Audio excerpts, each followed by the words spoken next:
welcome to this video tutorial. I'm Nuria. In this video I'm going to teach you how to create a list in Excel. I'm going to add the list here, so I'll select this cell and then go to data.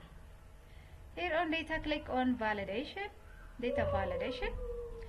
Now on this arrow, clicking select list. Then the next thing we are going to do is choose the source. The data source, I have kept it in the separate sheet, the second sheet.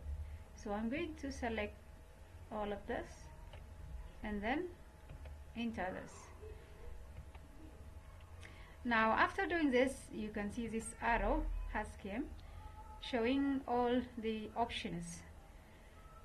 To apply this on every cell, simply copy this, duplicate. Now what happens is, instead of typing day of the week, you simply click here and enter, and then here on each cell you simply add from the options.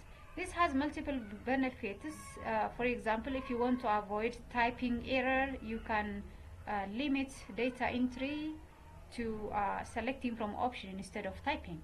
And another thing is, when you have a long list of options, instead of typing them, having a list will make the data entry easier.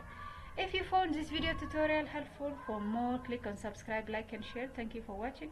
See you in the next video.